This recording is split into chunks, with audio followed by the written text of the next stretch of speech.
Ishlikdan keyin to'yishlik bor. Chanqoqdan keyin qonishlik bor. Bedorlikdan keyin uyqu bor. Kasallik, bemorlikdan keyin tuzalishlik, ofiyat bor. Astagfirullah. Fa'asallohu an yatiya bil fathi. Shoyat Alloh g'alaba bersa yoki o'z huzuridan biror buyruqni berib qolsa, g'oyiblar qaytib keladi, adashganlar yo'lini topadi, mashaqqatga kirganlar bir kun kelib qutuladi, zulmat, qorong'ulik ham bir kun albatta tarqaydi. G'amga botib qolgan kishi yaqinda yorug'lik tezligida keladigan farajni kutsin. Birodarlar, tun o'zini eng qorong'u lahzasiga yetdimi?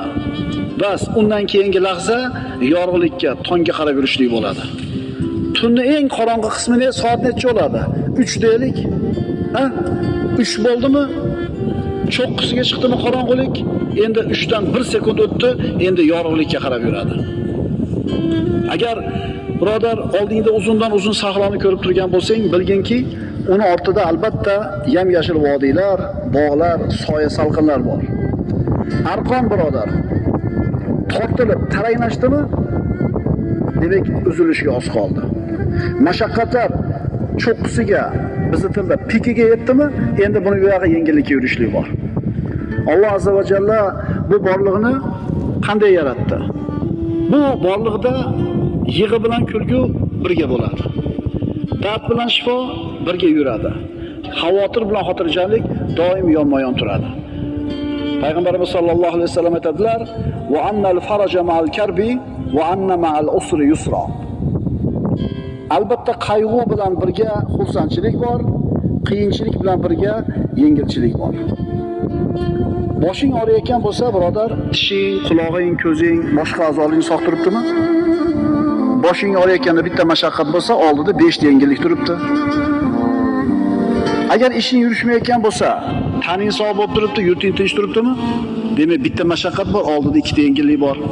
Shuning uchun mashaqqat bilan yengillik, ya'ni mashaqqat bilan birga yengillik bo'ladi degani ma'nosi shu.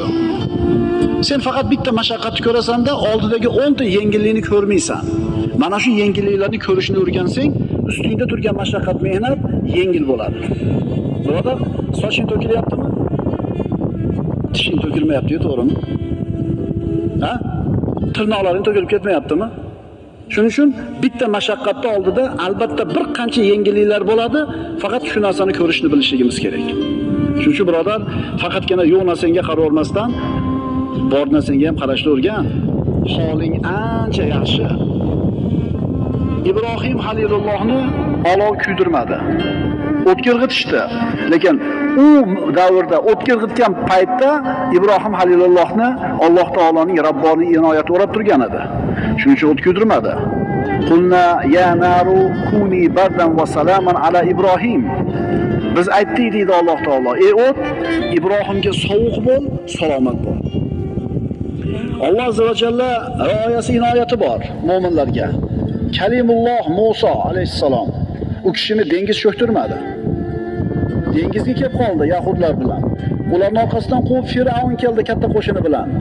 Shunda yahudlar tamom tutildik, halok bo'ldik deyishdi. Lekin Musa alayhissalom nima dedi? Kalla inna ma'iya robbi sayahdin. Yo'q, men bilan birga Parvardigorim bor. Albatta u meni bir yo'lga boshlar.